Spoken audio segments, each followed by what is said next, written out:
안녕하십니까. 크리스 유현 교육심리학 교수입니다. 오늘은 여러분들하고 좀 재미있는 내용을 한번 나눠보려고 하는데요. 노무현의 무덤의 미스테리입니다. 제가 한 4년 전에 제 친구로부터 노무현 전 대통령의 무덤이 좀 특이하게 생겼다는 얘기를 들었어요.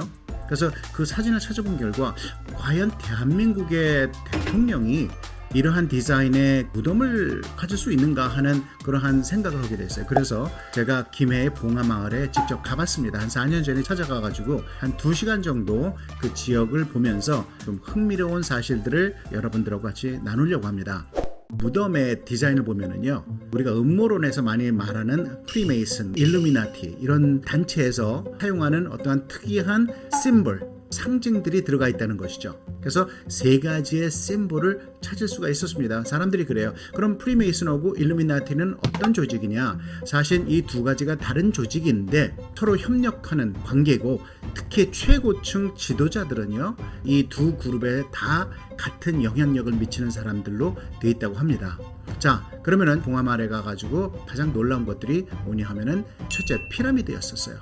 자, 이 피라미드 사이즈의 무덤이 있는데 거의 축구장만한 사이즈입니다. 엄청나게 커요. 그런데 이 피라미드를 좀 자세하게 보면은 이 피라미드가 완성된 피라미드가 아니고 맨 윗부분이 끊어져 있습니다. 그래서 끊어진 피라미드라고 해요. 나중에 이 프리메이슨이나 일루미나티가 자기네의 모든 목적, 아젠다를 달성하면은 완성된 피라미드를 갖겠다는 의미로 본다고 그러네요. 미국에서는 이 굉장히 많이 사용하고 있습니다. 미국의 $1짜리 뒷면에 보면은 미완성의 피라미드가 있습니다. 두 번째, 프리메이슨에서 중요하게 생각하는 심볼은 숫자입니다. 33이라는 숫자예요. 33.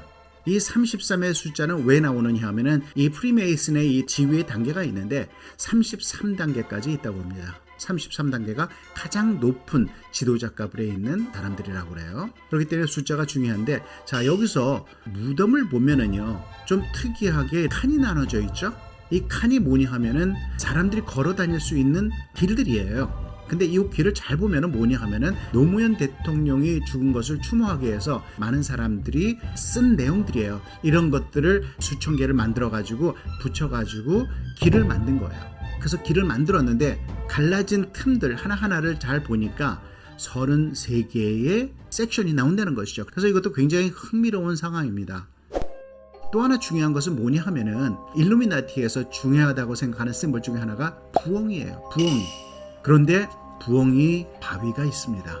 노무현 대통령이 뛰어내려서 자란 바위 이름이 부엉이발이에요. 근데 이 부엉이 바위는 어디 있느냐? 무덤에서 보면은 500-600m 앞에 부엉이 바위가 보입니다. 너무 희한하죠?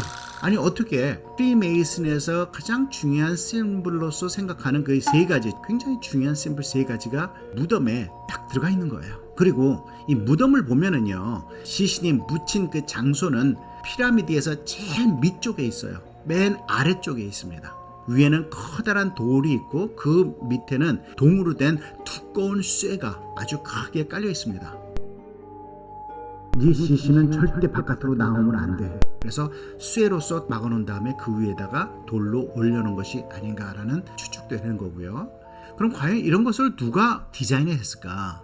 보니까 이 사람은 건축가예요. 이 사람이 디자인을 했습니다. 노무현 대통령의 무덤을 설계한 사람이에요. 근데 이 사람이 재밌는 것이 문재인 대통령의 동창이에요. 잘 아는 사이죠. 그리고 이 사람이 문재인 대통령이 은퇴하고 나서 양산에 내려가서 살고 있는데 양산의 사저도 설계를 했습니다. 거기에는 이미 있었던 집이 있고 이 사람이 거기에 신축 건물을 지었어요. 그 신축한 것을 설계한 사람이죠. 그런데 또 재밌는 게 여기서 나오는데 거기에도 피라미드가 있어요. 희한하죠? 우연의 일치일까? 그런데 이거 재밌는 것이요. 이 집 원래 유병헌의 집이었어요.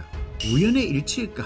이 우연의 일치들이 하나로 뭉쳐졌을 때는 그것을 우연이 아니라고 볼 수 있는 것이죠. 과연 이 전체적인 내용을 봤을 때 노무현은 과연 프리메이슨이었을까? 진실은 모릅니다. 음모론의 하나일 수도 있는데 우연한 일들이 너무 많이 일어나 보니까 그거 좀 희한하다, 이상하다 생각하고 있는 것이죠. 여러분들의 생각은 어떠십니까?